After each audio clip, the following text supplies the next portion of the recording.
Hello, and welcome to 10 Very Big Books, a Malazan read-through podcast.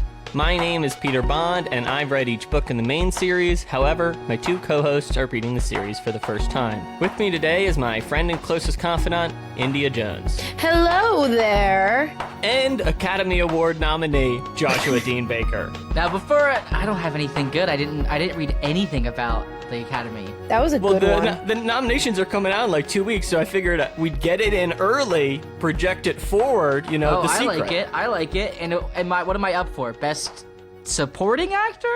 Oh, Best wow. animated flick. Best animated flick. Best animated movie, Josh Baker. Yeah, I like that. How are you feeling, Inge, after the pneumonia? Did you recover? Well, I'm on 2 antibiotics, 1 steroid, 2 inhalers, but all is well.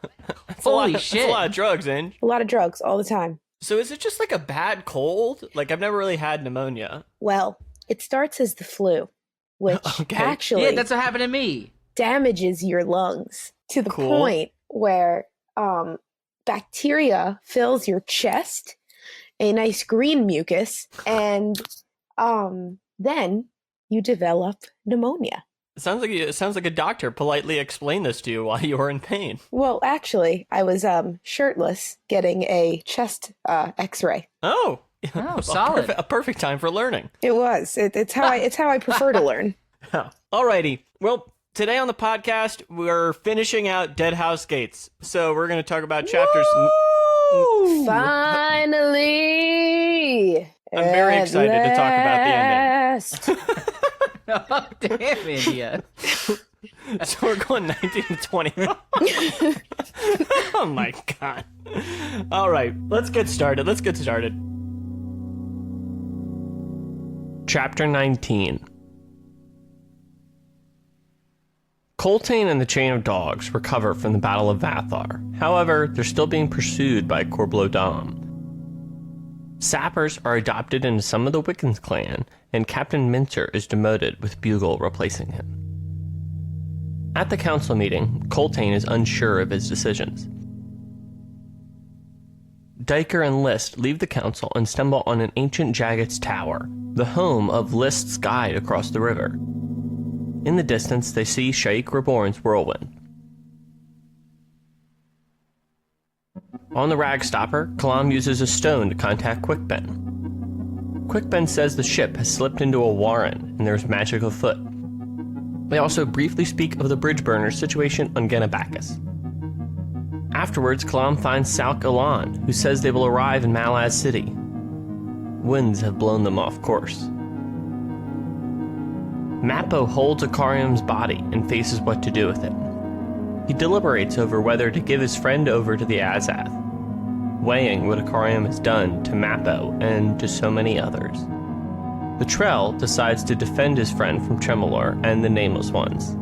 They continue on to see the Azath house, leery of Iskarl Pust and the Hounds of Shadow, as well as the Shapeshifters. The Bokeral Moby, once lost, now returns to Fiddler.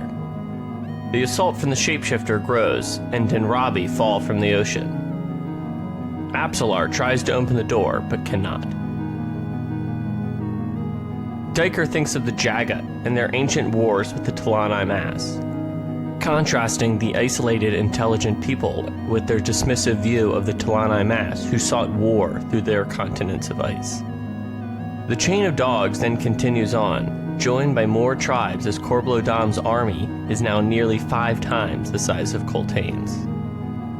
They arrive in Sanamon, exhausted. Soldiers are thirsty and dying, and we see the dogs Bent and Roach. Diker speaks with the council, preparing for a battle the next day when a warren opens up. A great 6-wheeled carriage emerges with food, water, and many goods. They are the Trigel Trade Guild, a magical caravan from Genabacchus. Dujek One-Arm sent the carriage to Coltane with supplies from the citizens of Darudistan. They also receive a strange smoky glass bottle that Coltane is to wear. The Trade Guild will leave since they have a final errand to run.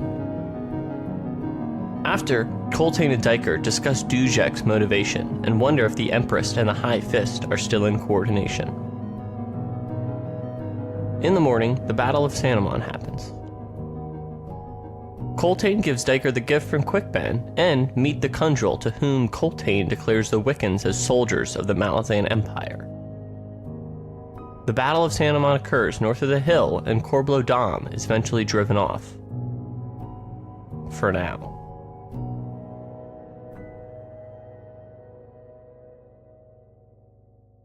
Alrighty, we're catching up with Coltane and the rest of the chain of dogs after the battle on the River Rathar, and we're seeing them reorganize. And then later in this chapter, they have the Battle of Sanamon. I'm not 100% on that name, and maybe we'll talk about both of those segments together, because at the first start of the chapter we see them, and then at the end of the chapter we kind of see them being chased, see them battle, and we also see Coltane meeting the Trigel Trade Guild along and receiving supplies from Genebacchus. Yeah, what the hell?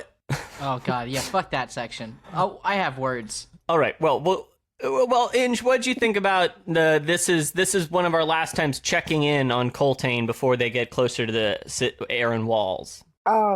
Yeah, Coltane became much more enjoyable as this whole grouping. As more people died, I began to like them more. So, yeah, I do. I just want to put out there will be a lot of Josh eats his own words this episode in regards to Coltane. I just can't wait. Well, I like a good trigger warning. So you were warming up to them in this time. Yeah, I mean, every time we check in on them, the situation gets more in detail and more bleak, and it's sad. But when that person came out of wherever he came out of with all the the smoke and whatever, let's talk about that. That's what I'm interested in. The Trigel Trade Guild. First of all, not sure why I truly believed that was what was that guy from the last book, the big idiot that was actually a genius? Kruppa. So I thought it was him. I don't know why. I was like, maybe he's fooling around, because if anybody's I would say that's real understandable. Yeah, and then I was like, oh wait, guess not. But then why are these random people bringing them random supplies randomly when they need it most out of nowhere? And they do the same thing later on with Kalam, was it?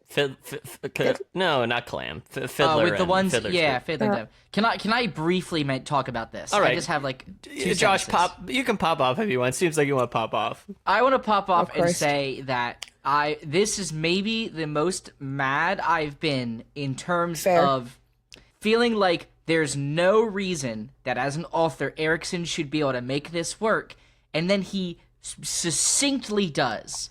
I'm like, why the fuck are these giant carts pulled by giant horses here? How did they get here? Why do they know to be? I have all these questions, right? And then he's like, well, and he says just enough shit about that other continent that is that's plausible enough.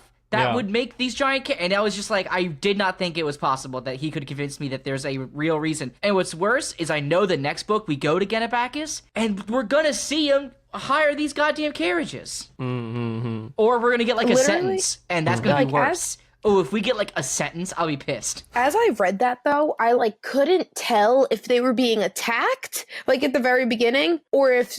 Or some, I literally was like, oh shit's hitting the fan again.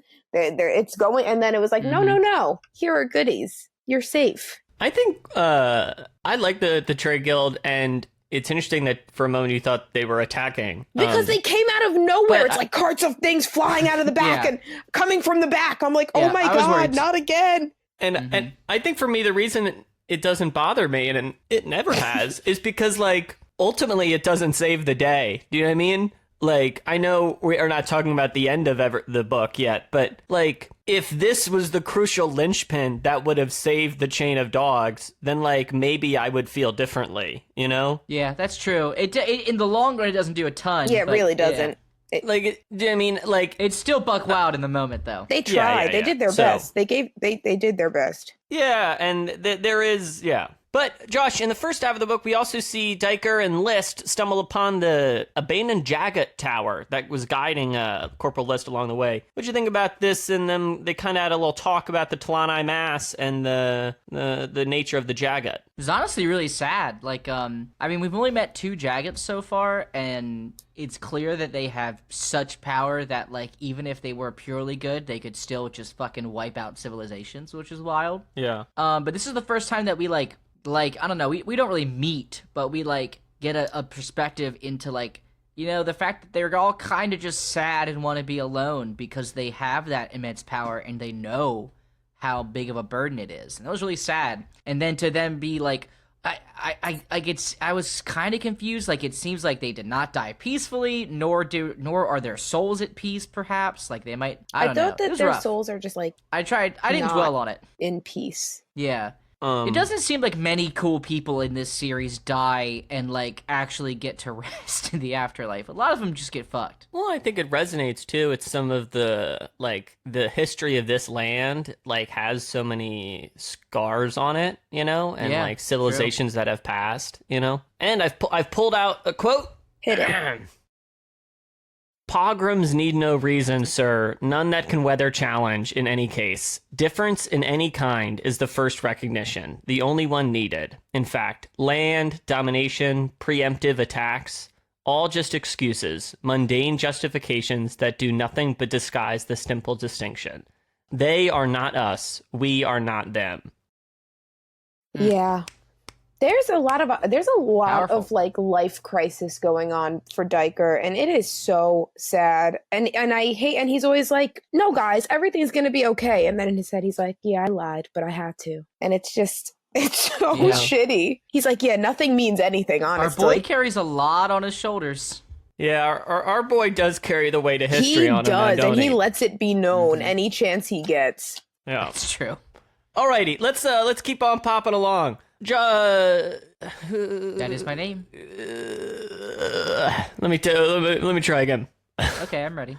Josh, we check in on the Ragstopper briefly for kind of our last moment before we get to Malaz City and, you know, kind of the whole assassin world begins. So, what as they were like, oh, actually, we're going to Malaz City. What were your suspicions like? How in tune were you to what was going on? I wish I could say that I saw everything, like, saw this coming, but, like, no.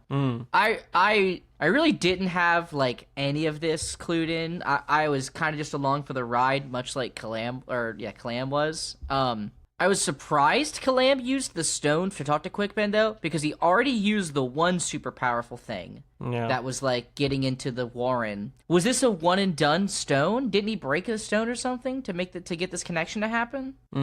I honestly, I do forget. There was I know like a powder in it. I thought he like broke the thing, and then he was like, "Quickben was like, you're only gonna get to talk to me once," and he used it now, and he was like, "Yeah." Yeah, that's right. I think you're India. So, but I also know he used Quickben's magic to get into the Imperial Warren because that's what there's I'm saying. that He used passage, two different things. I think he had two things. Because there's that passage that's like a cheeky riff about enchanting gems and stones. Yeah. So I don't know. I was surprised he did it. Honestly, it didn't seem like it was. I don't know. I wouldn't have done it at that time. I want to talk about the stuff, especially because he didn't give him any information. He told him nothing. That's true. If anything, the audience got more information about Genabacchus than Kalam got about his current situation. Yeah, and what did you think that we're kind of getting like a little tease about Genabacchus right now? You know, Peter, I don't know about the tease of Genabacchus, so... Because we get multiple. We get, like, I think someone else talks about... in this ending, we get a lot of people talking about Genabacchus. Like,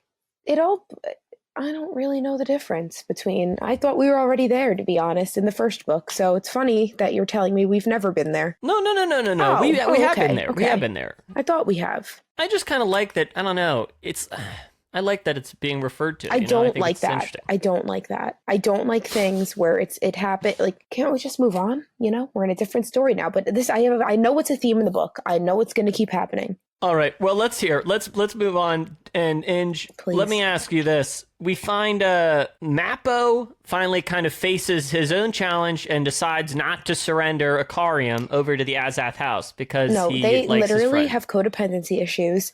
And thank you. Icarium needed to be in that house. It is for his own benefit. What? Preach. Well, okay. I can't believe this is the take we're going to go with. Bad. I actually think it would be really good for him. You think it would be good for him to be in the eternal power prison? I think everyone needs some space every now and again. We're not saying that Mappo can't come back and visit every now and again. Maybe we are saying that. You think the two of them should break up? I just feel like you're saying. Okay, let's not give labels to it. We have a friend. Like, if I had a friend who I knew was a danger to literally everyone, I'm not going to be like, well, if I keep this secret from you for always and eternity, and like you only kind of know, but like you don't really know, but like you know, like what are we doing? Yeah, what is his end game? Because there's no end game to this. Eventually, shit will go bad. Yeah, but Mappo loves his friend, you know, and if he really loved his friend, he'd do what was best for him, and it is to lock him in that brick house. It's a brick house. I obviously disagree, and I think it's really nice that Mappo doesn't give over his friend. Just because they're friends? I mean, that's a great reason. Friendship's great, you know? Shrek and Donkey are great friends, is not that diabolical. That is a bad reference.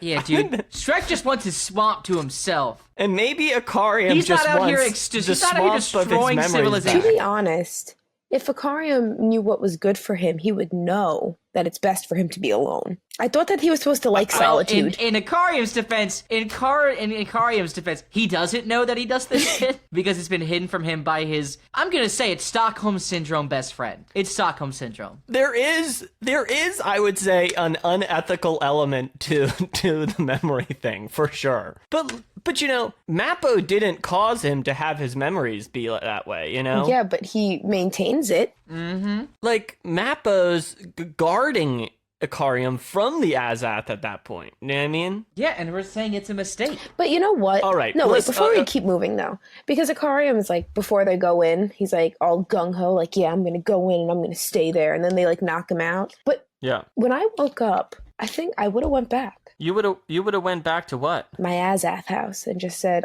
I'm here to stay. But he woke up without a memory. He wakes up without a memory. Like that's in like 4 chapters. But he can't. Do you know what would have been great though? Is if he woke up without a memory in the Azath house and he doesn't know there's anything else. He just thinks this is what I do. And yes, it's sad and horrific, but that's like, what he does. He be a prison forever. It's not a prison, Peter. Yeah, you keep using this keyword. You keep calling it a prison.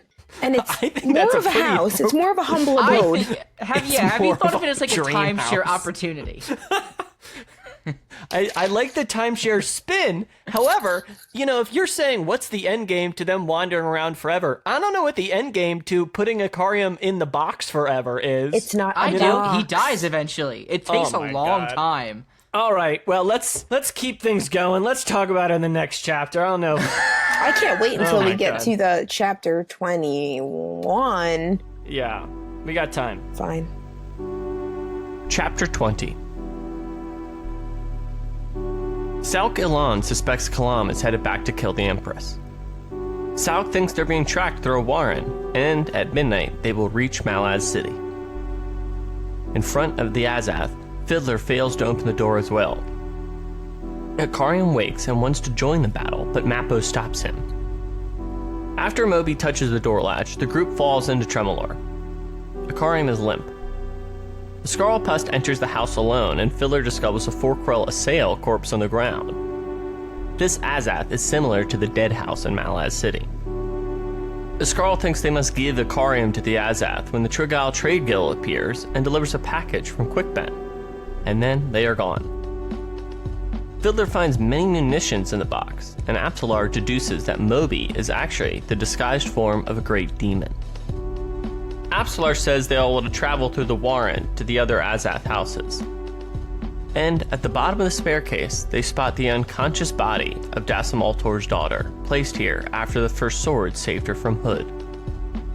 The group says goodbye to Moby and travel by warren out of the Azath.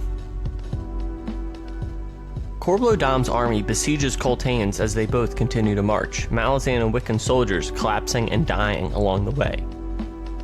Captain Lull and the female marine speak of a local tribe that is sympathetic to the Malazans that could support them. Diker then rides to meet Coltane. The commander will send Diker, Nether, Nil, and the refugees forward. They will ride to Aren as Coltane tries to hold off Corblodam's final stab, and Corporal List gives Diker a token from his unnamed lover. Diker and the refugees ride forward and pay for passage across the remaining tribal lands to this sympathetic local tribe. 30,000 refugees ride on. Nether can no longer contact Cultane, however. The warlock is too far from the war leader, and a troop of Wiccans guide them forward. After a feud with nobility, a noble attempts to challenge Diker, who swiftly disposes of him. Just before sunset, they arrive at Aren, and see the great Malazan gate that marks Aren Way. Corbelodom's army rides for them, but with renewed energy, some refugees rush to the city. Diker escorts a small child into the city and hands it off to a Malazan captain named Kenib. The refugees and Diker make it inside the city walls. In the Warren of Shadow, Apt escorts her child named Panic. Cotillion arrived and is called Uncle by the boy. Cotillion comforts the boy when Panic speaks of his past trauma. Cotillion will teach him not to be helpless. Panic can see into the shadow hold. Panic will travel with Apt to look after Kalam, and Cotillion says he has a daughter who he feels needs to apologize to him. With Malazan Harbor in sight, Kalam is paralyzed. Salkalan reveals himself to be Pearl, the leader of the Claw, and the Claw take care of their own. Pearl stabs Kalam in the side and throws him into the water, knowing that assassins are waiting on the city shore. Apt appears to defend Kalam, but Pearl summons a Kenral demon and disappears. The captain, Cartheron Crust, wakes up, has some memories of this city. Afterwards, Manala, on horseback, jumps off and makes her way to shore.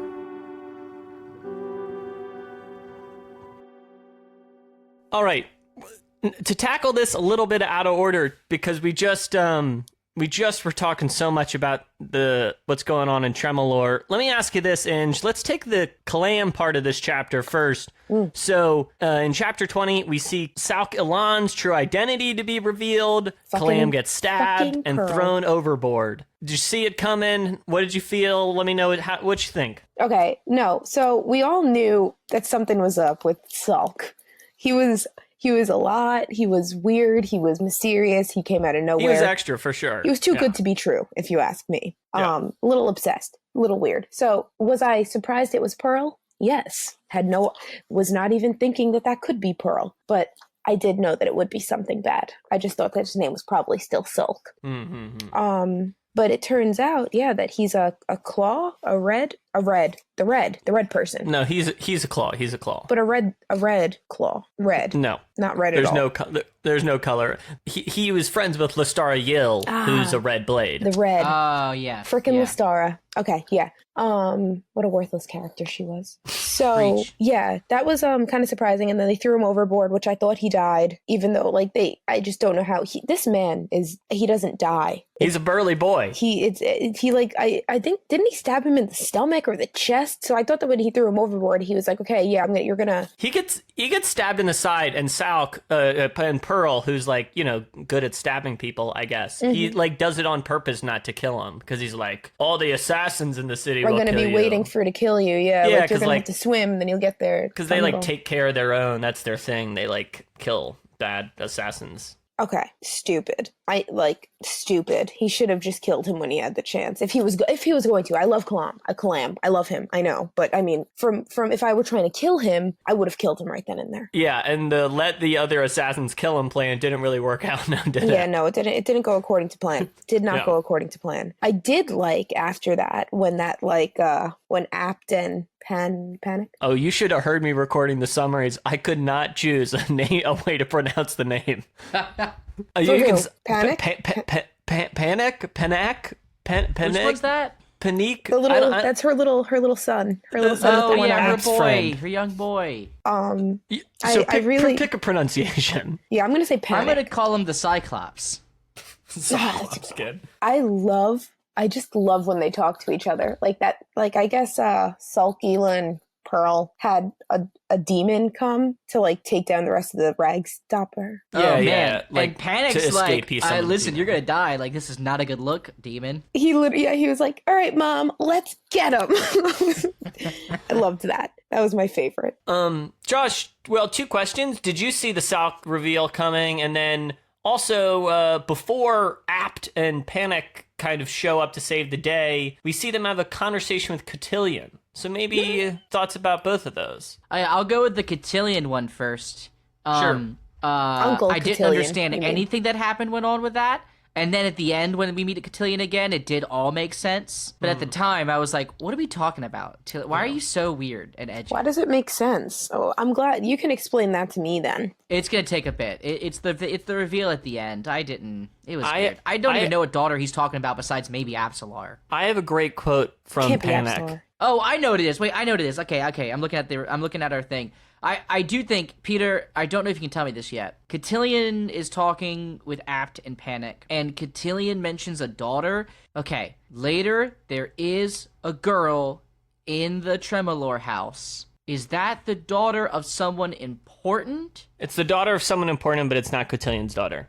Okay, I didn't know if that's who he was talking about. I couldn't feel... I was like, it's either that or Absalar, but I didn't know which. We don't know yet? Okay. You can't reveal. You're biting your bottom lip. Okay. The woman in the Azath house is Dacimal Is the daughter of the first sword, right? Yeah. Okay. But does that matter yet? We can talk about it. It's this chapter. Dacimal Tor is a member of the Emperor's Old Guard who is an important historical figure. But he was killed, right? And his daughter went missing, but it's just now revealed the daughter's in the Deadhouse? Yeah, Lysine killed him when she was like ascending to the throne. Okay, got it. All right. Next is Josh. I have a really important Panic quote from this scene I want to read. He's Cotillion's talking to them, and Panic says, "I like dogs." Yeah. And he's like, "I have a bunch. They're cuddly." So, oh right, he's talking. Oh, that's so good. And Cotillion says something back like, "I think they like you too." Yeah. It's so good. I literally love when that little freaking kid speaks. I just imagine him with his one eye. I mean, he is a nightmare demon creature, but like skin. Yeah. Okay, so the Salk Elon thing. Is an example of everything that Erikson has done so far has been so high level that when I met Salk Elon, I thought it was Pearl, and then went, that's too simple of an explanation. Erikson wouldn't do that. He's too good for me. I'll never figure out his schemes. And then it was Pearl. I didn't figure out his scheme. So you're trying to predict the zag that sometimes he just gets you with the zig. Yeah, sometimes, you gotta be careful. Yeah. Alrighty. Well, also, before we leave Malaz Harbor, we see Manala jump off on horseback to make her way there. Find her man. Yeah. Which definitely, to be honest, when I think about that, like, too hard, I do, like, start to question some of the logistics of it all. Mm-hmm. But, like, I don't know. Where has she been this whole time? She's been on that boat. Exactly, but where? Also, how did the two boats get there at the same time? That's a big question, right? She came right at the right moment. It was over for him in that moment, and she was like, 7 cities horses, am I right? I guess so. Can't live with him.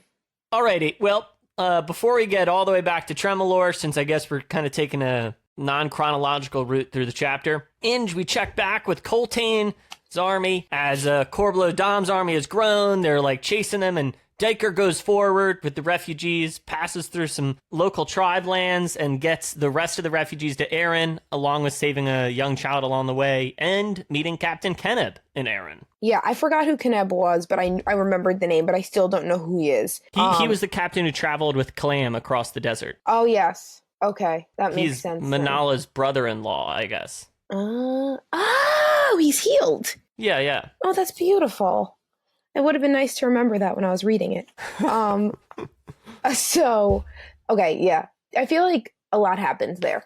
So I want to discuss. When Coltane said, "You're going to go off with the refugees," was that like a plan that he knew, all right, we're all going to die, so let's get the refugees out? Interesting question. Josh, what do you think? Yeah, right? Like, the whole stunt was like... I know that, like, then they came and then they had to fight them to keep them... So, but, like, he really did... Like, he wasn't, like, thinking that they could win at all. Like, he knew that they were going to die. No, this was... He wasn't going to send them away until he was sure that there was no hope. Oh, so then that's really sad. Yeah, real... Hey, real quick, I would like to... This is called Josh Eats His Own Words, a history. Hey, Coltane's really cool, and I did say that he should just sacrifice the refugees, and I've realized that was dumb, and also, he's the greatest human I've ever read about, and I really regret a lot of things I've said about Coltane. Thank you for listening to my TED Talk. Have a good night.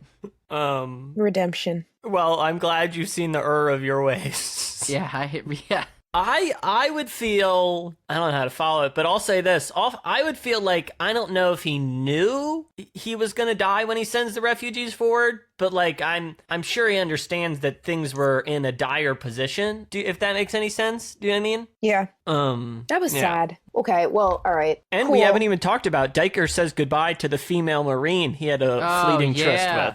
That, to me, is the stupidest thing in the whole world, and I don't want to talk about it. Yeah, It was not, don't try to even call it anything, because it did not satisfy any part of me.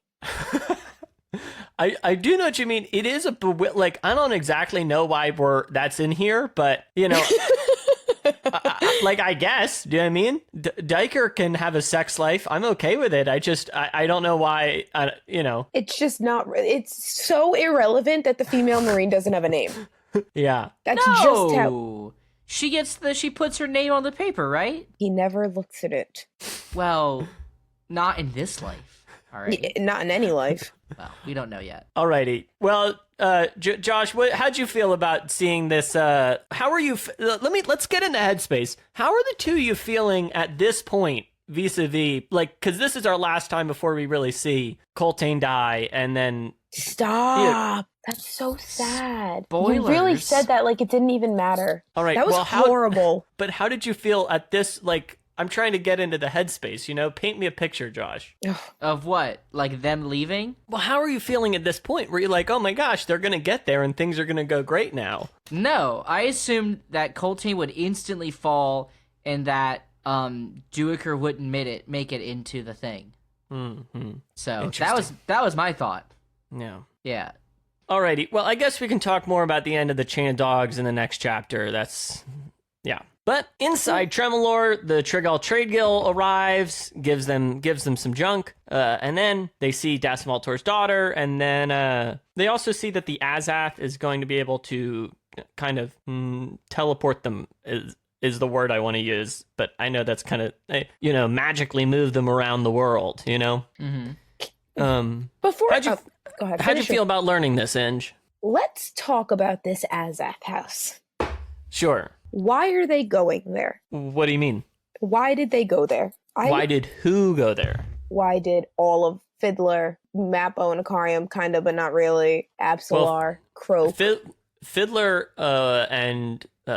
Fiddler wanted to use the Tremolor to magically teleport to... So a Tremolor isn't a place. A Tremolor is not a place. They're the Tremolor house... Yeah, that's the name of this house Azath of the Azath. Yeah, they all have names. Can I ask a question? Sure.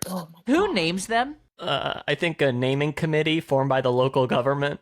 Probably. Yeah, because it's like, this was in a fucking random... This was in a warren in the middle of a desert that could be at any time just surrounded by a whirlwind. So, like, who the fuck knew that it was there and then came back? How did they come back with a name for it? I think the city clerk maybe gets a say.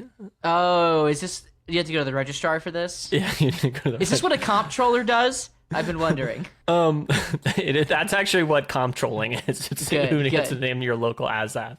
No, Fiddler was coming to use this Azath to teleport to Malaz City. And it was just a hunch they had that's how they could use it, right? Oh, whatever. Okay, so I'm glad that the Azath house did exactly what it was supposed to. Yeah, I agree. I mean, the whole book would have been useless if it didn't, India. I mean, yeah, but like technically, wasn't the whole book supposed to be about Shaik, who died in the first 2 minutes? Well, what is Shaik may never die? I mean... That is fact. I can't wait to talk about Shaik next chapter. I can wait. You know, it's funny though, because like in the beginning, I hated, obviously, Diker and Coltane. I hated everything about them. But at the end, they had the most interesting ending, in my opinion. True. IMO. Interesting. So do you think it's the ending that made you warm up to them, or?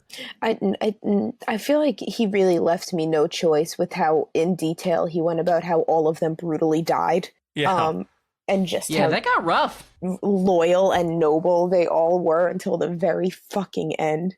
It's just very sad. I was very upset. Also, in this chapter, is it this one where frickin' Crocus has to leave Moby? Because that was sad as hell. Yes, they say goodbye to Moby in this one after. My boy Moby. Yeah. We're not just going to breeze over that. That was emotional. Now let's talk about, Moby's actually like an ultra-powerful demon also, and was protecting them in the whirlwind and just mangling fools. And Moby's I love cute. How at the beginning they were like, it's just a Bokoral. How weird that it's here. Nah. That's so weird. But it was a D'Ivers or a Soul Taken, so it has other forms. It has every form. Maybe it's Absolar. Moby's a chiller. God. And it's here that we do see Dacimal Tor's daughter, and we kind of talked about it earlier. Just thought it was mentioning. Yeah. Thanks, bud. So do we ever go back to these houses? Any one of them, as you put it? That would be a spoiler, I think. But okay. I would, because I asked for a reason. The Azath are important to the series for sure, and like that's why.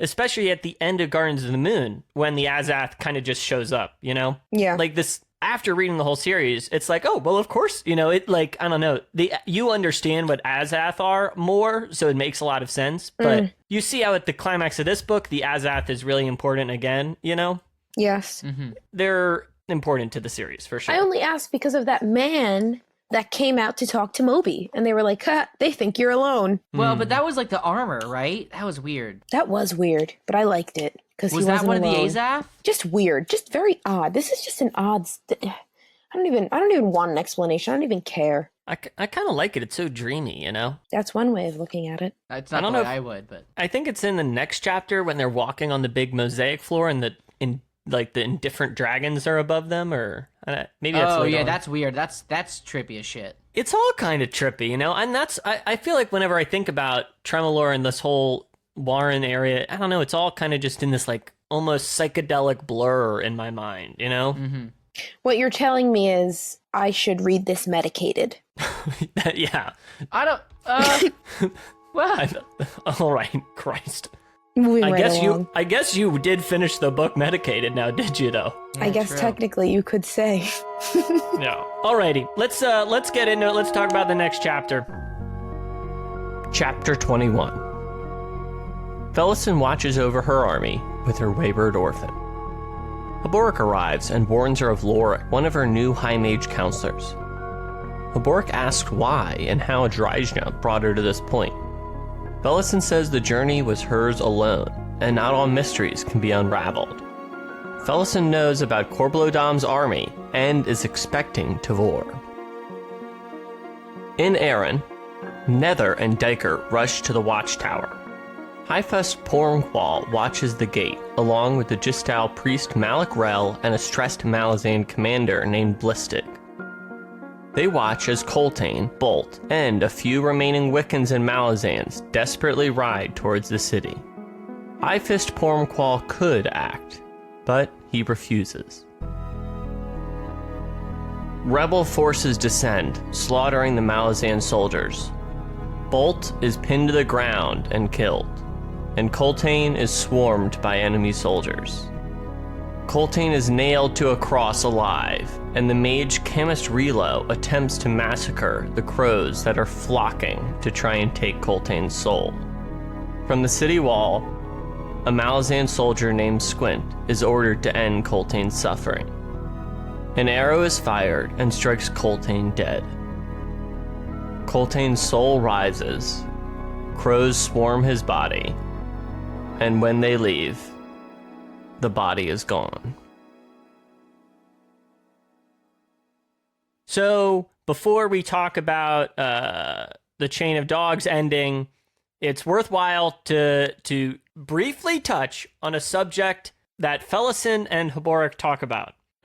Josh, we see Felison and Haboric kind of speak exactly to what we were arguing about last time. Who? Felison and Shaik Reborn. Is this what you're? Thank you.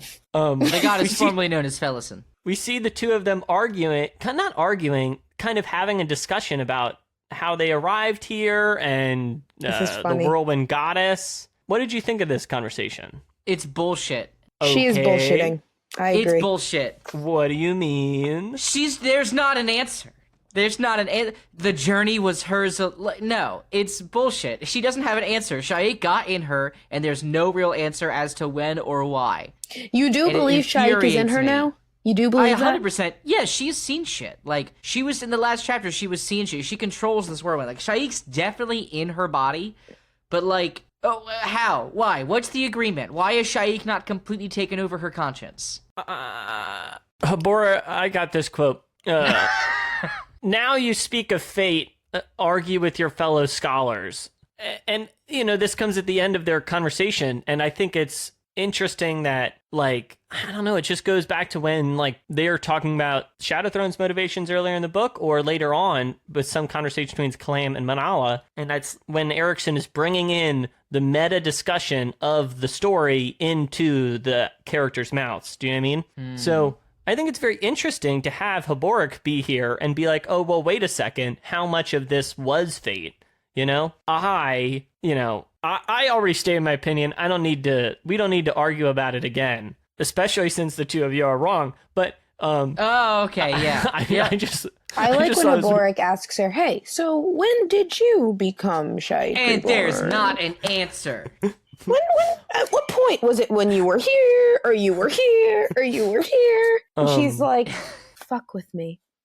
And that's it. She just is so pompous now. Well, I guess she always kind of, like, no, she was like, yeah, what do you mean before, but now she's just like, what do you mean by that? Like, I just feel like she's just like, I wish you guys could see my facial expression for those not looking directly at me. But, like, she's just so, like, I'm better than you in that voice at all times. Yeah, I don't know. Maybe it's just me. That's my vibe. I don't care. I'm sticking to it. Well, she's definitely got an attitude about her, for sure. Mm-hmm. I just thought it was worthwhile mentioning that. But really, the meat of this chapter is outside the gates of Aren, where we see the chain of dogs come to an end. We see Bolt killed. We see Coltane killed. And then he's nailed to a cross. Oh. And then... They from don't the city, let his soul leave. From the city walls, we watch him die. Yeah, that was horrible. That was rough. That was rough. Horrible. Oh, but what was even worse was when they were, like, ripping the scalps off people and ripping their limbs off. Yeah, it was not a great... Like, that last stand was hard to read. It was violent. In a lot of ways. And then they were just defending with their bodies. They had no weapons, which means you're literally just a human shield.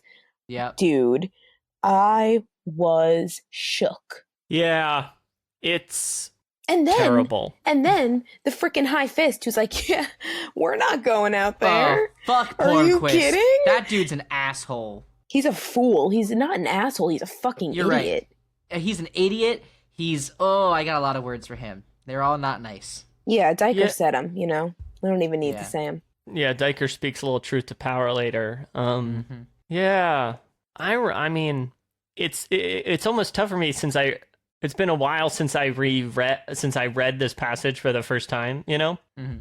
But I was almost surprised by how much of a bummer it still was. Do you know what I mean? Like, even when you know they're all gonna die, it's still hard to read about them all dying. Yeah, like, since I started the book, I was like, oh, well, this is a long march to Coltane's death. And, I guess the first time it really hit me because I was really invested in Coltane and Diker's story, and it's like, we're so close, we're going to make it, and then the rug kind of gets pulled out from under you there, and it still was pulled out from under me, even though, like, the whole time I was watching Erikson, like, slowly be pulling underneath my feet, you know what I mean? I know, I agree. You're like, no, wait, nah, turn around, it's going to happen, he'll be fine. Yeah. Also, it's very funny, if you reread it, it is incredibly clear that they're going to die the entire time. And it's incredibly clear how much I ignored all of the signs the first time. Because, Fair. Even in the second chapter, they're like, well, they're, as soon as they start leaving, they're like, well, this is a long march to their death. And everyone's like, no. And then another person will be like, we're all going to die out here. And you keep ignoring it. But, did either of you expect this? Yeah, no, I didn't. Yeah. I just thought they were just going to keep fighting, and then it would just go to another book, and we'd never... I really didn't see an end to this, especially one like that. But then once it started happening, like, Yeah. What about you, Josh? Did you think they would, Coltane would go out like this? Yes. Yeah? I just didn't see there being a scenario in which he didn't die, as bad as that is, right?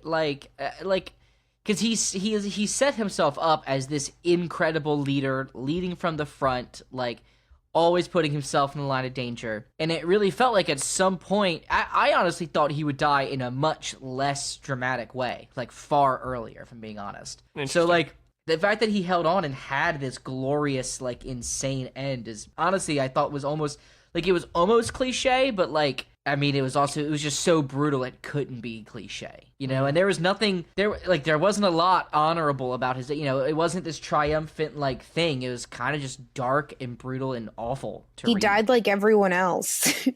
If not worse than everyone else, because he got fucking crucified. But and then they kind of luckily took an arrow to the head, but still. Well, I actually am really struck by... and maybe we can transition to the next chapter, but to me, some of the worst aspects of the end of Chain of Dogs and the whole Aren stuff actually comes later with what happens with Diker and... that's the worst. That shit sucks. I think that's, in some ways, a worse betrayal. I don't know. It's I love when he sends his horse away, though. And he's like, well, we all know what's happening, guys. I was kind of bummed because, like, if Pormqual just being literally not having a backbone felt, like, believable, but having been, like, literally completely lied and hoodwinked the whole time and no one being able to stop it felt shitty. That was tough. That was rough. Yeah, there's rot there. Mm-hmm. All right. Chapter 22. Bloody and shirtless, Kalam washes into Malaz Bay. Dangerous assassins lie await on the rooftops of the city. Kalam sneaks into a warehouse donning a leather shirt and makeshift weapons. He encounters 2 assassins, takes their weapons after defeating them, along with poison-tipped crossbow bolts. Kalam kills 2 more and is out on the hunt for the leader of the Imperial Claw, Topper. Within Tremolor, the group walks across a mosaic-like floor. Relak thinks that each tile looks like a continent, pathways to different worlds and realms.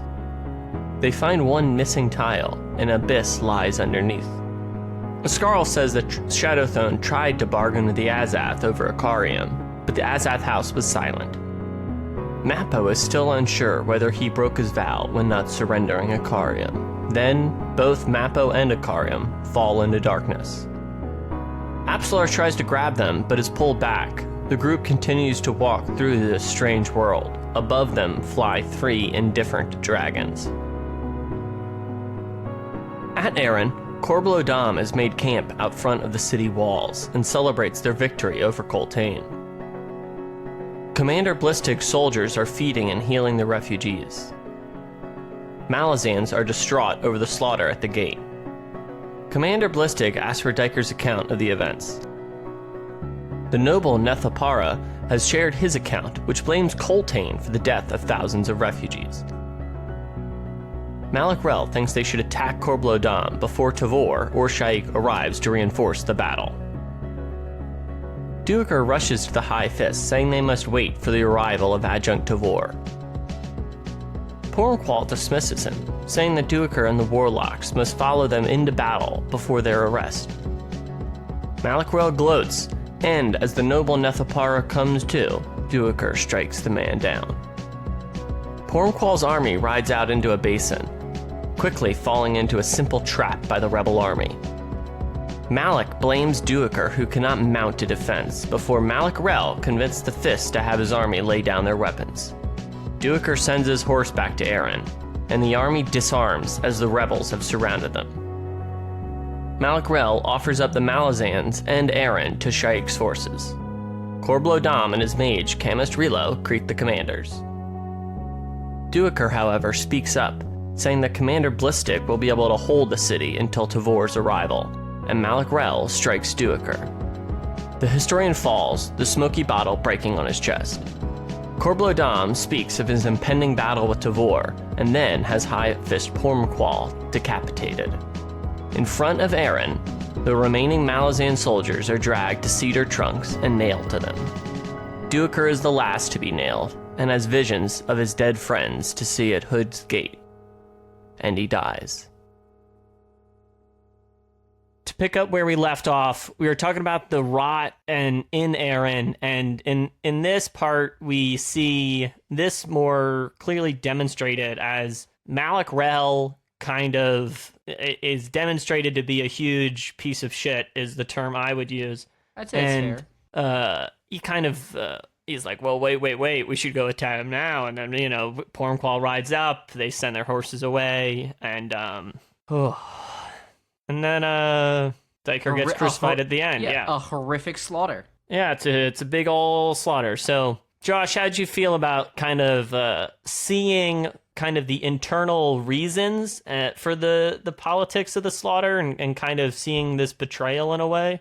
Well, it sucked because I just feel like in many other examples we've seen of the Malazan military, like a lot of these soldiers and captains and people think for themselves, and we even see that small contingent think for themselves and realize how terrible an idea this is. And it kind of sucks to think that like this one guy, Malak Rel, somehow like manages to completely snuff that out in every single way this whole time, and even as they're clearly marching into their death has snuffed out like any people with free will. It just sucked, man. And like the image of just them putting their weapons down, knowing, like as the reader, knowing what's going to happen next, is just really rough to read. It's powerful imagery, but it was rough. Yeah, I think putting the weapons down is tough because, like, I mean, they do talk about Ballistic feeling frustrated, and, like, obviously Ballistic recognizes that, like, I don't know, the injustice of it. But, like, those soldiers who are, like, because you could, like, maybe say that Pormqual, I guess, is in some way responsible, and, like, maybe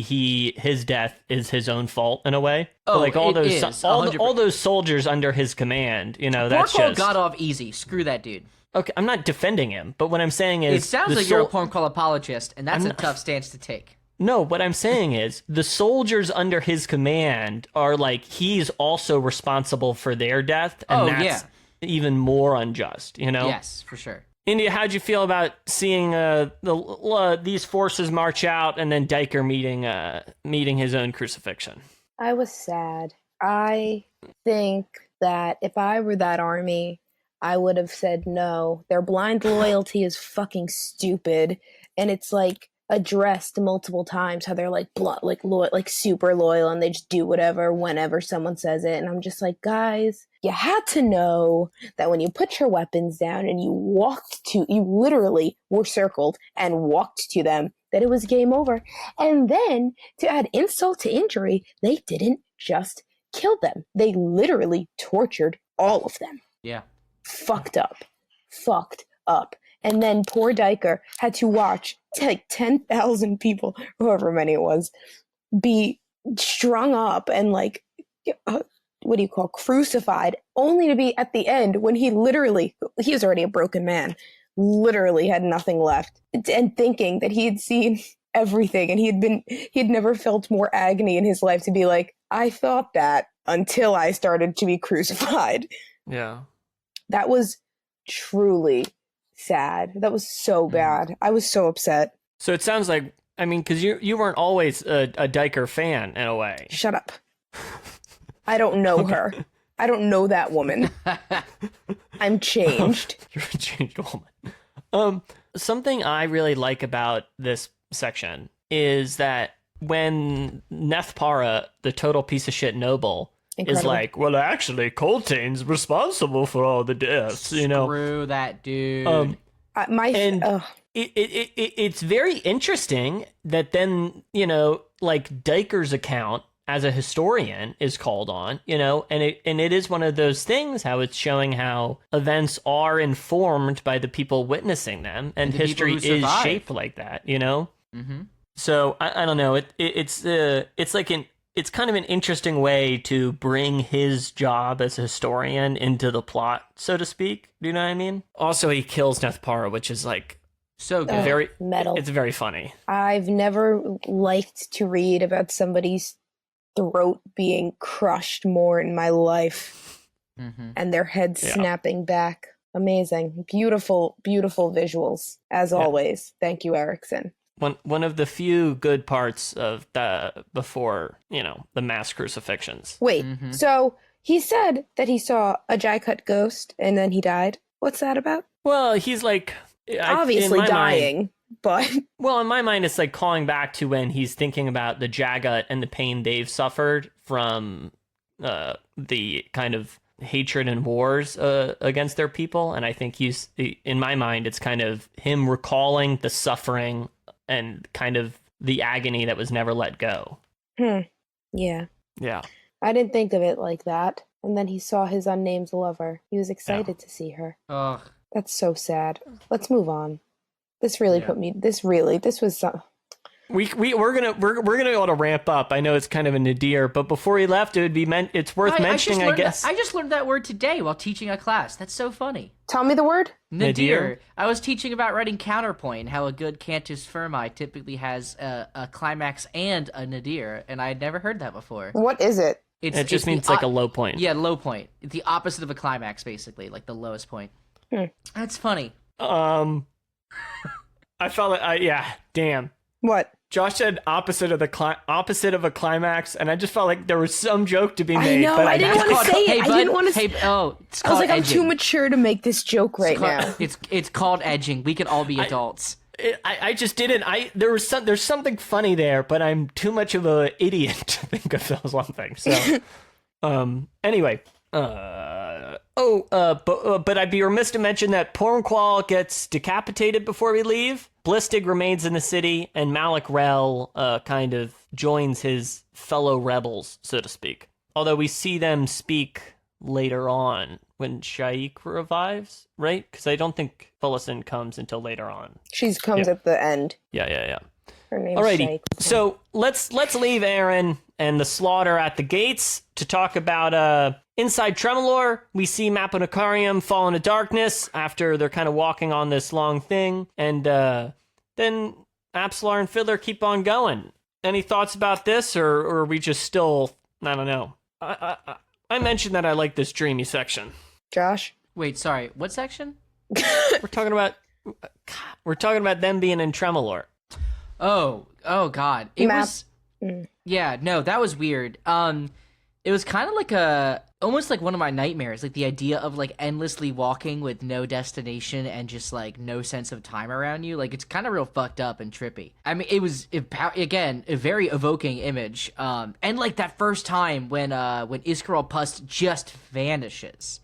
And, like, they're all like, are we just gonna fall into nothing? I kind of assumed that they were gonna fall into real something, like, that's how you traveled. But it was scary. I don't know. It was wild. Yeah. Where are the dragons going? No. Peter, hey, Peter. That's that dragon, right? That's the dragon we saw earlier, the Talani Mass Dragon, which, like, we just haven't heard about for a while. There's 3, I thought. There's 3. I'm uncertain whether it's that dragon. I do think we see that dragon again, but my memory's failing me right now. Okay. We haven't talked about Iskarol Pust much. He does mention that he was Shadow Throne's trying to bargain with the Azath. He talks a little bit earlier in the last chapter about Icarium, because he's trying to get Icarium in the Azath. Well, what did we feel? Because this is one of our last times seeing Iskarol Pust before the very end of the book. India, what's your overall temperature on Iskarol Pust throughout the book? He's a moron, and everything that he says is weird and confusing, and he does it on purpose. And just say what you mean. Say what you mean. That's all I have to say. I'm an Iskarol Pust fan. I'm here for again. Peter, didn't we just say that we all hated him in like the last one? Didn't we all hate him? I just like whenever Ericsson's getting wacky, Pete's here for it, and like Iskarol Pust just a wacky kid, he's just walking around saying random shit. Words, whatever. Yeah. The words don't make sense, but he'd be saying them, I like when they're mean to him. That's really what. I've no. And finally, we see to kind of bring us into the next chapter, so to speak. We see Kalam washing up on shore. He gets some low-level equipment, and then he starts his grind through the city. I know we know how badass Kalam is, but these chapters cement that like he is the most powerful person I think we have met physically. Truly, so badass. Never dies. Yeah. Stab him whenever you want. Definitely in like a physical sense, because we've met a lot of powerful magic people, but I think Kalam definitely demonstrates like, I don't know, some fucking skills with a Z, Agreed. Any weapon. All right. Every weapon. But we can talk a lot more about him in the next chapter. So, chapter 23. Kalam hunts claws in Malazan City. He kills a pair, but soon more descend on him. Manala appears, saving Kalam, and pulls him onto her horseback. They ride together towards Mock's hold. In the Deadhouse, Fiddler, Crocus, Rallick, and Apsalar find the Azath's guardian, the Jagat Gothos. Gothos is Icarium's father, who has resigned himself to life in the Azath. Icarium tried to free his father by attacking the Azath, but failed, wounding the Warren and Icarium's memory.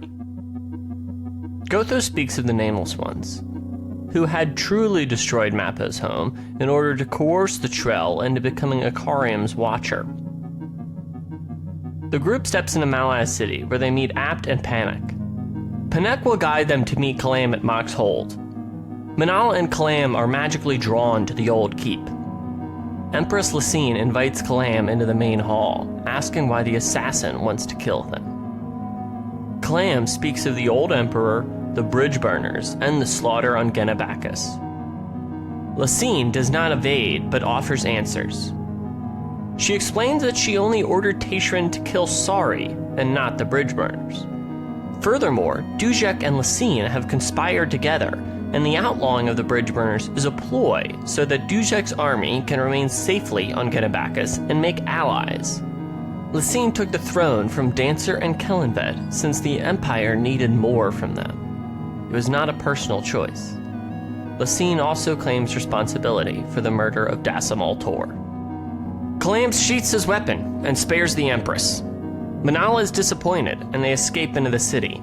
However, after Kalam leaves, we see that Lysine's voice was projected through a corpse. The Empress orders Kalam's life to be spared, but Topper thinks it's too late to stop the descending claws. Outside, Kalam and Manala are surrounded, but quickly saved by Apt. Fiddler is united with Kalam, and everybody is pulled into the Warren of Shadow. After greeting the once Emperor, they speak to the now God, Shadow Throne. Crocus, Apsalar, and Rallick say they wish to return to Idko Khan, and the God sends them there. Fiddler says he wishes to re-enlist and joins Tavor's army in 7 cities.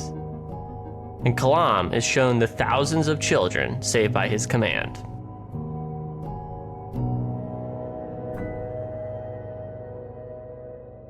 So, we'll talk all about Kalam's journey in Malaz City next, but first, we see Fiddler, Crocus, and Apsalar.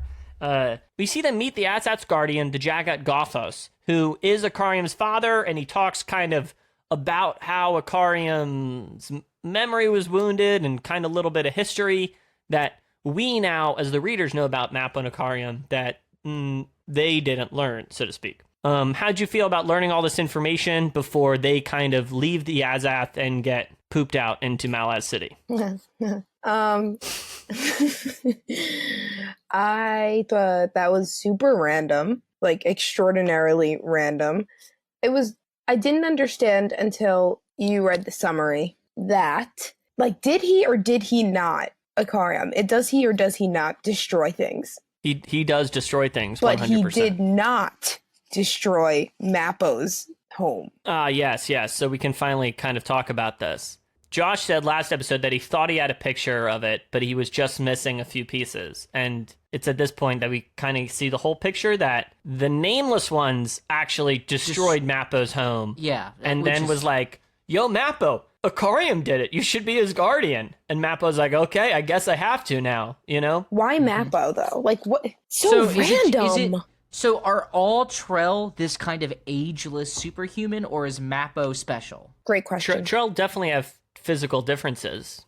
But, like, Mappo and Icarium have been together for, like, an insanely long time. Is that common for a Trell to live that long? Do we know yet? They have been around a long time, for sure. His last guardian killed himself, so...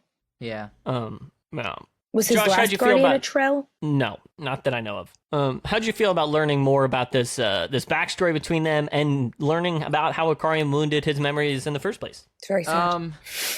I think, really, for me, it just made what I already thought was kind of a very sad plot line sadder.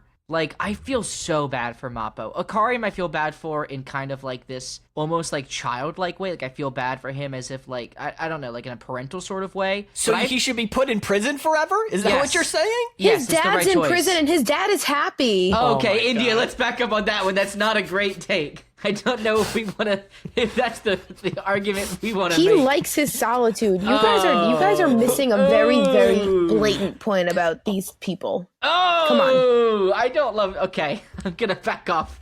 I'm gonna hot take.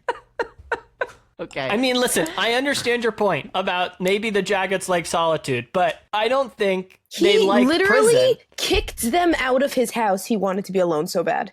He was like, all right, I told you that. You gotta go. Take some healing water on your way out. You're welcome. Okay. Because I'm a nice guy. He is pretty friendly. You gotta give him that. Yeah, he was cool. He's a chiller. He's hospitable. Yeah. But I would say, yeah, I just think it made me feel sad for them both. I think I feel worse for Mappo than I do Icarium. Because Mappo has to live with these centuries and centuries, maybe even millennia of just like the same cycle over and over Josh, again. What are you saying? Would you feel bad for somebody who made an active choice to live that way forever? Yeah, because he's doing it like out of guilt. But now, Josh, he's doing it out of love. But he's also doing it because of a lie. But now he's doing it because he loves his friend, you know? And if he really loved his friend, he would imprison him for eternity. And guess what? He probably would have found his dad in prison. Yeah, they definitely can. Yeah, they definitely can talk. They definitely can talk amongst the Azath houses. Him and his dad could have caught up. All I gotta say is Mappo's an idiot. He's really nice. I feel bad for him, but like, I'm not gonna feel bad for you when you're making it. You made your bed. Lay in it. This is your choice. You make it every day. You want to be free? You want to go live your life, your best life? You could. But instead, you walk around with your Icarium. Ball and chain, baby. Ball and chain. I am honestly flabbergasted by the pivot we've taken on today's episode. But I like their beautiful friendship, you know? And you can call it codependent if you want, but... And I will. And I do know what you mean, Josh. I do think Mappo's a little sadder because in some ways he knows he's bearing more of the emotional burden since Icarium always is forgetting, you know? Yeah, it's rough. Per his own choice. Well, Icarium didn't choose. God damn it, idiot. And I was spit all over my computer. Mappo. Oh, okay. Oh, yeah. All right. Well, Frickin' Mappo. Martyr. Mappo the martyr is more like it. All right. I don't know. I don't know if that joke was. I don't know if there's anything. I get there was a bit of alliteration. 2 M's. Duh. Got 2 M's. Nailed the joke.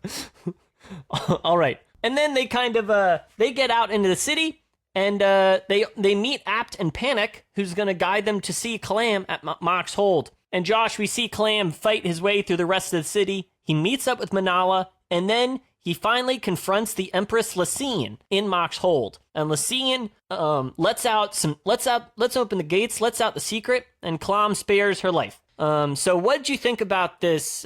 This is really our first time seeing Lacine, so to speak. Yeah. Since the prologue, not the prologue. Yeah, I was going to say we saw her in the prologue. Yeah, but we see her elsewhere in early Gardens of the Moon, but you know what I mean. So, okay, so let's talk about the gigantic reveal, which let me say, until I hear it from fucking Dujek One Arm, I'm going to take everything she said with a grain of salt, okay? Okay. So, God, it's tough because, like, okay, so to recap, what she says is that the plan of Dujek One Arm rebelling in order to gain the trust of the people on Genebak is all part of the plan to fight off the Panian whatever because they're the biggest threat on that continent. And it made more sense. It made more sense for the army of Dujek One Arm to team up with the locals because there's some very powerful figures, the Kaladin Brood, Animated Rake, all that. Animated Rake. Yeah, it makes it okay. So I get that, and it does answer some kind of lingering questions I had because I it was kind of a very buck wild thing that was happening in there on the first book. Okay, so if that's true, that's crazy. Now, what really threw me off was the lives. The resources we spent to get here, and Kalam just needs 8 sentences, and he's like, all right, my work's done, and does it. Well, first off, he couldn't have murdered her because she wasn't there, but like, That's all it was? He just needed to speak with her? They have fucking arm bones that do that. There's letters. Like, this seems like a gross misuse of resources to speak to her. I don't, especially considering Dujek has spoken with her, and it's on the same page. But Kalam didn't know this. Yeah, but didn't fucking Whiskey Jack? Kalam's goal wasn't like, I want to reach out to Lasine and check up on my friend. Like, he was coming to kill her and then right, but he was with the people who knew the shit. So why didn't they tell them the shit? Well, because, what do you mean? Why was Kalam not privy to all this information? Apparently Quickben's not either, because they were in on it. So does Whiskey Jack even know? Like, I don't know. It just feels like there's a lot of pivotal information that pivotal characters should have known.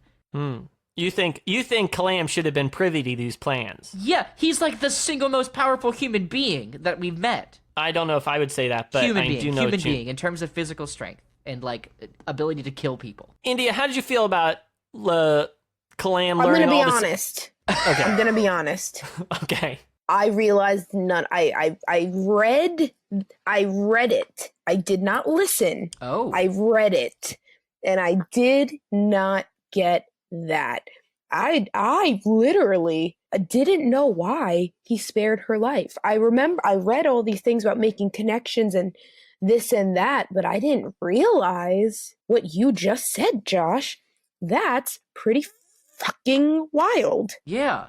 Well, knowing that, why was she in a dead body? Well, I think like a contingency. There's like the risk of Kalam not listening to her and just running in and trying to like fucking stab her in the throat, I guess.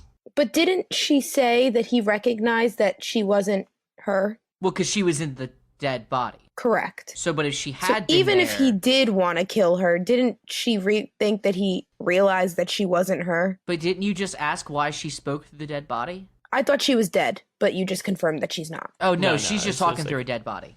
Yeah. I was like, is she not her? I think it's clear in this moment, and it's when Lasine speaks about it, it's like, oh, well, I killed Kellenvet and Dancer because, like, they were, the Empire needed more. And I think it's like, Lasine speaking about the idea of the Malazan Empire, which Kalam has affinity for and serves in a way. And I think it shows in this passage, especially since they talk about what's going on Genabacchus, how, Lasine is still working to the ends of the Empire. And I think that is probably why Kalam spares her, if that makes sense. I really like the part at the end where Manala on the steps is like, this was disappointing. I thought you would kill her. Do you know what I mean? Mm-hmm. I think that's really clever. Well, that's a bigger deal than I thought it was. What? Then on the steps, Lasine also, this is another mention of Dasim Tor, who is a character we're talking about in this episode, I guess. And then on the steps, they meet, there's a big happy reunion after Kalam leaves and spares the life, and they meet up with Fiddler and everybody, and then Shadow Throne kind of shows up and whisks everyone away. He sends Crocus, Apsalar, and Apsalar's father to Itko Khan. He sends Fiddler to join Tavor's army in 7 cities, and Kalam is kind of shown all the children that he saved earlier in the book. That was a wild twist I did not expect. That was very heartwarming. I don't think it'll last, but it was cool. That you like the kids. Oh, I like the kids. I like the Shadow Throne giving him the option of being like, you can be their eternal parents. Like, that's a chill life. Yeah. He's not going to take it, obviously, but 13,000 children? Who wouldn't want that? Was it 13,000? Holy shit! It's a ton of kids. A lot of How'd you feel about this wrapping up? Everyone kind of getting a kind of gift from Shadow Throne, so to speak. He's like the Wizard of Oz. It is a little Wizard of Oz-y. Literally, it is. Yeah. I liked it. But really, nice. What exactly did Manala and Kalam, what did they, like, is that it? Was it like, you get the kids or nothing, LOL? Well, we kind of cut away before we see too much of how they respond, That's adorable. Yeah. Are they dead? No. The kids are alive? Yeah. Oh. That's when they brought them all back to life? Well, are they alive, or are they, like, pseudo-alive? I think they're alive. Like, are they going to age and eventually, like, die? Or are they just kind of, like, there? Honestly, I don't understand the question. So are they infinitely stuck as kids, or are they like real ass humans that are gonna grow and shit? They're kids. I don't. Okay. How did you feel about them getting sent back to Idko Khan? What do you think awaits them there? I don't know, Peter. I don't know what awaits them there. You tell me what awaits them there. All right, Josh. What do you think about Fiddler's choice to re-enlist? He yes, please. Would like some more soldiering. Fucking sappers, man. Am I right? Am I right? What is a sapper? Someone that deals with explosives Fiddler and mining. is a sapper. Yeah, so people Fiddler. that deal with like destroying city walls and undermining fortifications and using explosives. Yeah. I don't like when they call him the sapper because I didn't know that was him for a long time. Oh, yeah, that'll Just do so it. you know. Yeah. Alrighty, we got one more chapter. Let's close out this book. Let's do it. We're only at an hour and 22 minutes. Chapter 24. Felison and the army of the Whirlwind arrive at Aren, seeing the aftermath of Corblodam's slaughter. She speaks to her mages and reflects on her last argument with Tavor. She has named her adopted daughter, Felison Younger. Corblodam, Camus Relo, and Malik Rel come to kneel to Shaikh Reborn. Leomin argues with Corblodam. Aren remains occupied by the Malazan and Tavor has arrived. However, Corblo feels unchallenged. Tavor Paran is a new leader, untested, and a noblewoman picked by the Empress to lead. Despite Corblodam's confidence, Felison commands the rebellion to fall back to Raraku. They will battle Tavor on their own terms. Haborik hears a god's laughter. In Aren, Blistig welcomes the adjunct Tavor, her entourage, and her army to the last Imperial-controlled city on the continent.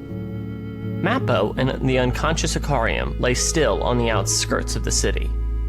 They encounter a cart dragging bodies, manned by Malazan soldiers. The trio can be recognized as Stormy, Gessler, and Truth.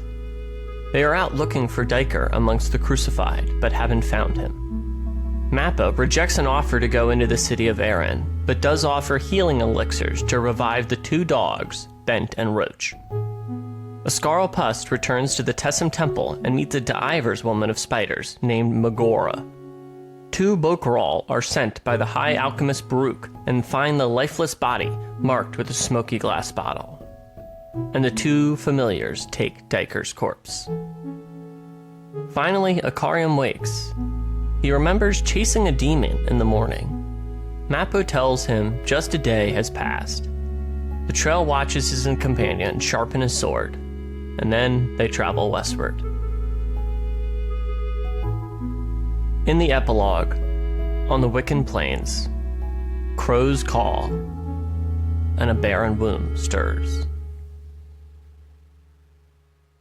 So, India, we see Felison speak with her new adopted daughter, and then she speaks with the kind of leaders of her army, and then she's like, nah, we're going back to Raraku. We're not going to fight Tavor on this turf. You know, Felison's trying to fight on when she wants to, you know? It's on her time. That's exactly right. So this is our last time seeing Felison in the book, and she's come a long way since the prologue. So what did you think of seeing her kind of formally leading, so to speak? It's funny because in the beginning, she's like an impulsive child. And for her now to not like, and even like when she had just, I guess, or whenever she became Shaikh, whatever, when she had, I don't know, it was like the end of a chapter and she was like, I'm going to come for you, essentially, about her sister. And now being so close to her sister, and she's like, you know what? Let's wait. Let's wait on this. This is not going to be just some quick how she wants it now. I'm not doing this now. It shows like a level of maturity I think that she has now to like be more patient and wait for the perfect time and plan more and not just be so hot-headed running into things. So I think that her journey throughout this book has been so freaking crazy. She's the hero that I wanted. Granted, didn't realize that Corbolodon was working for her. Was that known? Did you all know this? Yeah, he's an army. So she's a horrible human being too then. Okay. Okay. To clarify, so Corbolodam is working for the Whirlwind, the Rebellion in general, right? Which is spearheaded, it seems like, by Shaik, right, Peter? And so Shaik just did it all in her name. So yes. Like, no orders were given. It was just like, we're killing the Malazans. And Corbeil Dom was like, I know what to do. I really thought she was going to just fucking murder him, like, right out the gate. You'd think. I wanted it. But she just, like, took it all in and was like, all right, we're not doing this. I wanted him dead. But maybe same. one day. We see Corbeil Dom kind of like trash talking Tavor Perrin, and like this adjunct Tavor's got nothing. Yeah. This is he doesn't think much of the new commander. What do you think of this? Do you think he's underestimating, or do you think he's nailing it on the head? Well, I don't know, because do we know how? So let me get some time right. Okay, so this book happens almost immediately after the previous book. Yeah, about maybe a couple months or so. Gano Perrin, in the prologue of the book, beginning of the book, sees his sister, Tavor. What is the time difference between Ganoes becoming assistant to the previous adjunct Lorne and Tavor becoming the adjunct herself? Like, what's that time difference? Oh, I think there's a fair amount of time, because it can't be more than like 4 or 5 years, though, right? No, I mean, I'm uncertain, but I mean, Tavor follows Lorne in the position, so right. Obviously, it's after Lorne dies, but I don't know. I guess I'm getting at is like I feel like Tavor may have the training, like she probably doesn't have time for that. I'm curious if she has the experience of like on the ground leading men. Like I'm also curious how like brutal she's gonna be, because like she sent her sister into slavery, granted protected by a Talon, but we saw how that worked. So no, I think it's an interesting parallel that we see in Gardens of the Moon. Ganoes enter kind of have his first real world experience in a way, and and Tavor's kind of coming to Seven Cities. Like, she too is traveling away to a faraway continent. Do you know what I mean? Mm-hmm. And Haboric's around. I gotta just shout him out. I love Haboric. Dude's crazy. Oh yeah. Alrighty.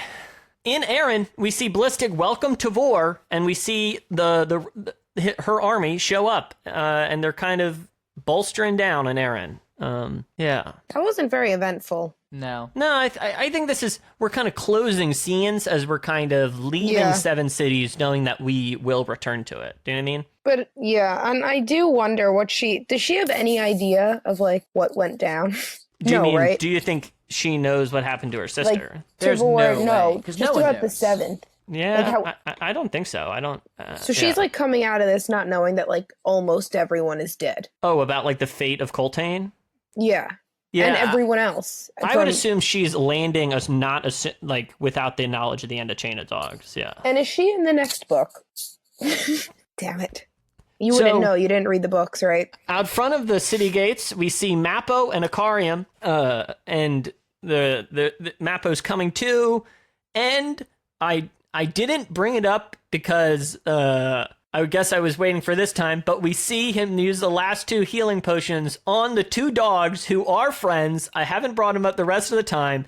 You guys said that the one dog killed the other dog. You were wrong. They're BFFs, Bent and Roach, alive again. Only 2 livers. That has been a very fun side thing throughout, is the 2 of them. It's been a very fun little side plot. I liked it. Really sad to hear him describe them like completely broken and barely alive, but my boy Mappo coming in. Yeah. I like the Mappo's just like, oh yeah, let's heal the dogs, He's a good dude. They deserve it. That was so sad. That was the saddest thing ever, those freaking dogs. Yeah. The one dog had every leg purposely broken. Literally. That was rough. Who does that? Yeah. Oh my God. I'm just ready for it to be over. Yeah. Andy, I got great news. Only 8 more. Chugging along. We also see out front of Aren, we see 2 Bokeral, who were sent by the High Alchemist Baruch, find the lifeless body of Diker, which was... So so we haven't talked about it in a bit, but this is that necklace that the guy in the carriage brought and gave to Coltane, and Coltane gives to Duiker because he's like, this is your story. Like, wild. Yeah, exactly. It was delivered for Coltane to wear. Coltane didn't wear it, and now Diker was marked by the glass bottle. So that means, our boy Duiker is going to come back to life on Genabacchus. I have to assume. India, what did you think? Well, I think A lot of pause. I don't know. Maybe repeat the question. Well, we see Diker's corpse get pulled off here. Do you think what do you think that means? I didn't see that. Where did that happen? We just talked about it. What do you mean? In the book, though, I didn't see that happen. Was that a quick page? It's very obliquely mentioned. Well, I didn't see that, and I don't know. It's a very short thing, and I don't think they say Diker's name in the passage. They don't. They never say his name. Yeah. All right. But moving on. Also, yeah, we should shout out Stormy, Gessler, and Truth since they're here now. Mm-hmm. It's so random how they all just like pop in and out all the time. It's like a real, like, I don't know, like, it's weird that his characters like live on and then they're somewhere else just randomly. It's so weird. Like, things happen in the backgrounds and you just don't know that they're happening. I don't know. It's fun. Weird. I agree. I think it's fun. That's what I kind of like about when you see Kenneb again in the city. You're like, oh, it's like these people are living whole lives outside of our main 7 characters or whoever. Like he healed. He's back. He's working. Yeah. It's weird. He's got an apartment now. Yeah. Him and his wife's 2 kids. They're in school. Scarl Pust meets a divers of spiders, and, What was that about? Who even knows? And then he's like, I knew it. And it's like, when? When did you know it? He's out there flirting, And since the book, chapter 1 begins with Icarium and Mappo, chapter 24 ends with Icarium and Mappo, as Icarium wakes up, forgets almost the entire events of the book. Mappo watches him polish his sword, and then they travel westward. Yeah. That is the saddest. It's a real bummer.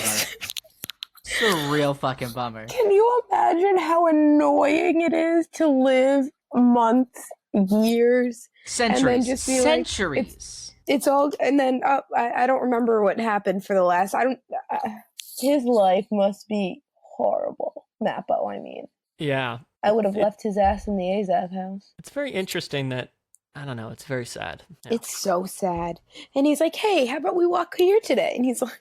And Mappo's like, sure, buddy, let's go. Let's just keep fucking walking for all... He's like, we're really close this time. Dude, bummer. Bummer and a half.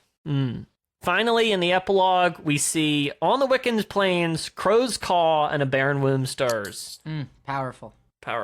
Barren womb stirs. And that wraps up the book, Man. Whew. But I'm a big breath, there you go, Deadhouse Gates. We did it. Yeah. I guess we'll talk more about it in the mailbag episode. Mm-hmm. But should we do you want to read this thingy? I will, but I don't know. How'd you guys feel about how the book wrapped up? I'd love to just know. I liked it a lot better than Gardens of the Moon, personally. If it was a much more like cohesive read for me. Like the book in total, or the ending specifically? The book in total. Yeah. Inge, how'd you feel about how the book wrapped up? I thought it was fine. The ending? At the end of the day, in my opinion, it's just like it wraps up to questions. To like, what now? There's still a war. Nothing really was. It's just so like, what do we really know? I guess now it's like, okay, well, there's this whole grander plan now, and I don't know. I mean, I do know what you mean, that like we did set up more dominoes on a new continent, But and that's like how the first one ends too. It's just set up for like, so, this is it though. This is how it is. But this is how you make 10 books. That is true. I do think a lot. I don't know. I think the ending of Deadhouse Gates is really strong. And for me, in addition to loving, I mean, the Chain of Dogs is heartbreaking, right? But I think for me, the Tremolor stuff really stood out to me at the ending this time too, and really some of the Kalam stuff made a lot more sense to me this time. But anyway, so that's going to wrap up our read through of Deadhouse Gates. But we're not quite done with the book yet. We're going to do a mailbag show like last season. So please tweet at us or send us an email with your thoughts about Deadhouse Gates. Comparing it to Gardens of Moon, your experiences reading it, what you loved or didn't love. We really want to hear it all, and we love getting mail. and we'll read it and talk about it on next week's show. There's a link in the description too if you want to try and leave a voicemail with your thoughts. And we're 10 Very Big Books on Twitter and Gmail, and we hope to hear from you, and we'll talk soon. Yeah, see ya. Bye. Hello, everyone. Producer AJ here on a different microphone. Thank you so much for listening, and special thank you for being so patient with us after India got pneumonia. We got a lot of great supportive messages on Twitter, and it really made us feel wonderful. Thank you for being such an incredible community. If you want to help this community get bigger, you can help spread the word by rating and reviewing us on Apple Podcasts, or you can tell a friend about us.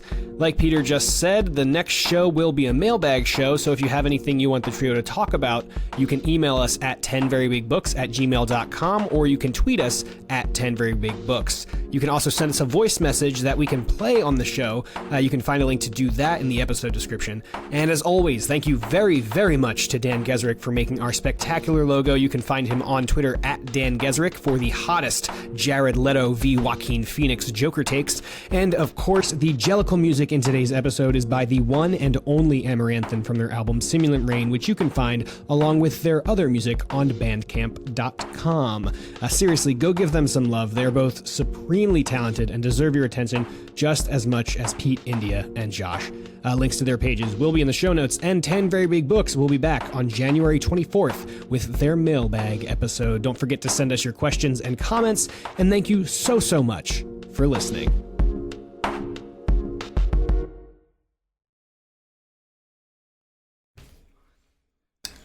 Recording this right before I go to work.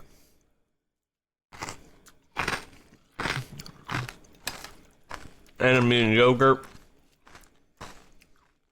So I'm going to do just a little at the beginning. Chapter 19.